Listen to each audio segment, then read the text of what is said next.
Bonjour. Madame Radjavi, Mesdames, Messieurs, il y en a quelques-uns.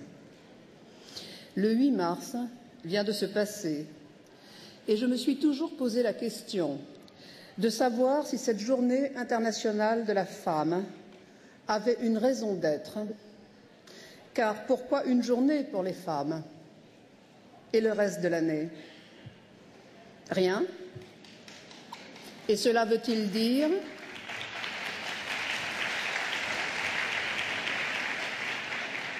Cela veut-il dire 364 journées pour les hommes?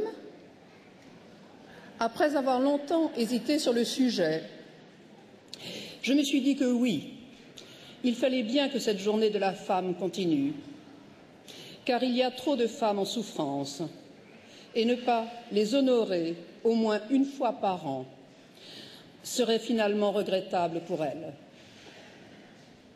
Mais ma position sur le sujet des femmes est et sera toujours d'éviter la victimisation sur le sujet des femmes pour aller plutôt vers leur force. Car vous le savez comme moi, ce sont les femmes qui aujourd'hui portent ces forces dont le monde a besoin. Les femmes sont les soutiens, les bases, les mères, les moteurs, les liens, et surtout leur courage est immense, et elles honorent par ce courage notre fierté de femme.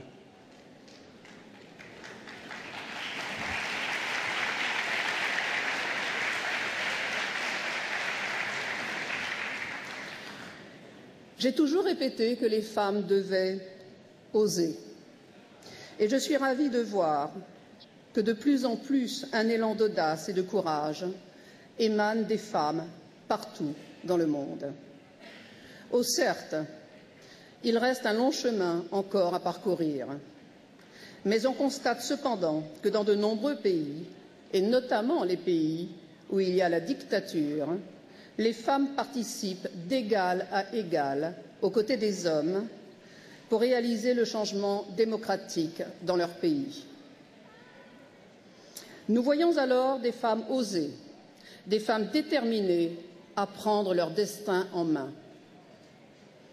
Et puisque nous sommes une fois de plus réunis ici aujourd'hui, il faut souligner et insister justement sur les femmes qui se sont engagées dans cette voie et ont appris à oser depuis bien longtemps.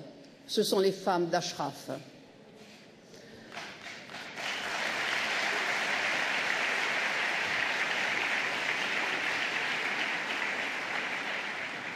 Cela fait 10 ans qu'elles sont soumises à un blocus inhumain et privées de leurs droits humains les plus élémentaires.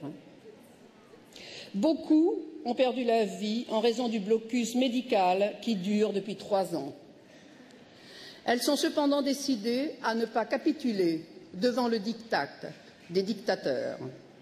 Elles osent croire à l'avenir lumineux de liberté et d'égalité pour leur peuple.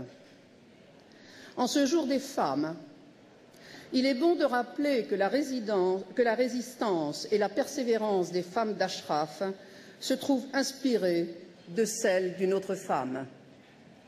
Je parle de celle qui, dans tous ces instants difficiles, dans toutes ces douloureuses épreuves et dans toutes les étapes complexes de ce combat, a forcé l'admiration par son courage.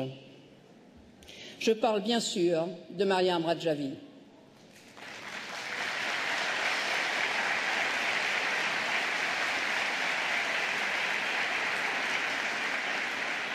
Mais elle n'est pas seule.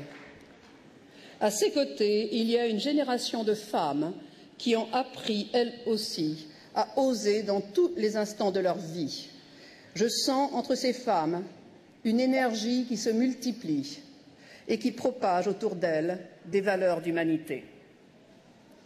Mais revenons à la situation actuelle au camp Liberty, qui porte si mal son nom.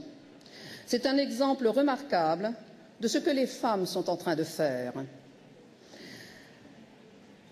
En dépit de toutes les difficultés qui les attendent, malgré le fait qu'elles savaient qu'elles seraient privées de tout jusqu'à leur intimité, Elles ont osé prendre le risque d'aller de l'avant vers la nouvelle épreuve que constitue ce camp Liberty. Je peux comprendre combien c'est difficile pour Mariam.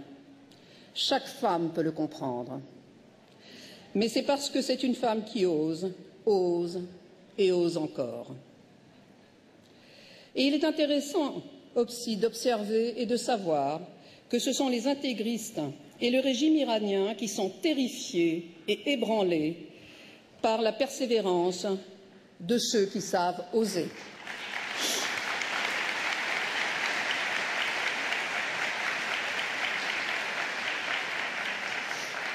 J'ai eu la chance et l'honneur de recevoir les épreuves du prochain livre de Madame Radjavi que j'ai parcouru. Je l'ai reçu hier soir, je l'ai lu ce matin aux aurores. Ce livre évoque une partie de l'histoire et des valeurs défendues par ces femmes incarnées par Mariam. Je crois que ce livre est très précieux et reflète les positions profondes et sans complaisance de Madame Radjavi face à l'intégrisme.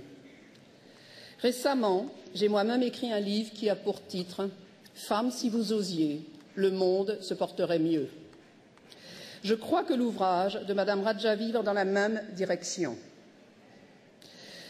Car lorsqu'une femme ose, elle doit, à l'étape suivante, se dresser immanquablement devant la principale cause qui l'enchaîne et l'empêche de s'émanciper. Ce livre va paraître bientôt aux éditions Gazevitch. Il trace la difficulté du combat de ces femmes qui aujourd'hui nous étonnent par leur bravoure dans ce camp d'Ashraf. Mais on comprend pourquoi. Elles sont des sources d'inspiration pour la jeunesse iranienne. Le condensé de ce qui ressort de ce combat pour l'égalité se trouve dans les 10 points que Mariam a présentés pour l'égalité et les libertés des femmes dans l'Iran de demain et que je rappelle ici, car on ne le dira jamais assez. Les libertés et les droits élémentaires. Les femmes sont égales aux hommes dans leur droit de bénéficier des droits humains et des libertés élémentaires. Elles doivent être dotées de droits égaux à ceux des hommes dans les domaines économiques, sociétal et politique. L'égalité au regard de la loi. Les femmes doivent être protégées par la loi.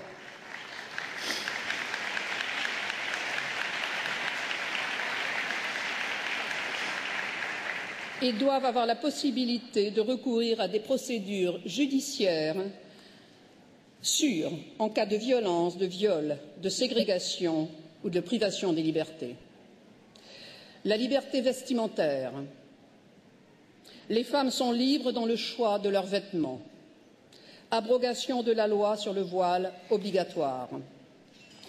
Tous les règlements écrits ou non sur le contrôle des vêtements et des comportements des femmes qualifiées de mal voilées sont considérés comme une infraction aux libertés et à la sécurité des femmes et n'ont plus lieu d'être dans l'Iran de demain. Part égale à la direction politique, les femmes doivent participer aux décisions d'État, à la mise en application de ces décisions, au droit d'accès aux postes gouvernementaux et aux tâches de la fonction publique à tous les niveaux. Les femmes doivent en particulier avoir un droit égal à celui des hommes de prendre part au leadership politique de la société. Et je peux vous dire que nous ne sommes pas sur le sujet un exemple en France.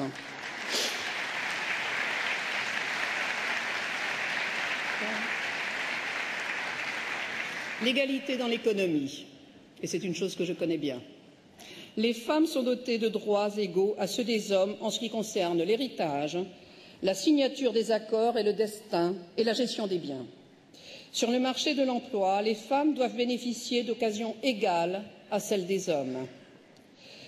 Les femmes doivent bénéficier des mêmes facilités que les hommes en matière de logement, d'alimentation, de soins médicaux, d'éducation, de sport et d'activités artistiques. L'égalité dans la famille. Les femmes doivent choisir librement leur époux. Le mariage et le divorce. La polygamie doit être interdite. Le mariage avant l'âge de la maturité interdit. Les femmes doivent avoir le droit de garder les enfants en cas de divorce. Les filles ne doivent pas être mises au travail avant l'âge de la maturité et doivent pouvoir bénéficier d'éducation, comme les garçons. L'abolition de la violence. Toutes les violences contre les femmes, les menaces et les privations de liberté doivent être considérées comme des délits.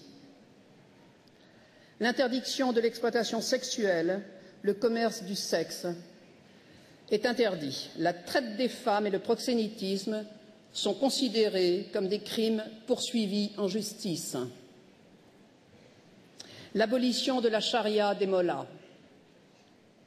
Les règlements de la charia des mollahs n'ont plus lieu d'être dans la législation de l'Iran de demain.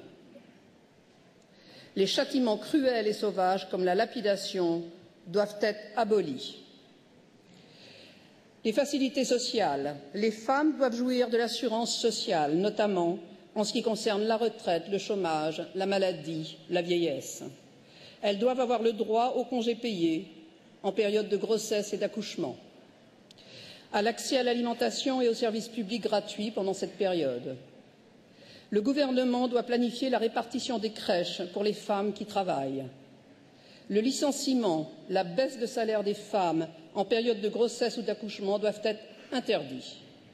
Et enfin, l'État doit protéger les femmes qui sont chefs de famille. Voilà ce que Mariam Rajavi fera le jour où elle aura le pouvoir. Voilà la base.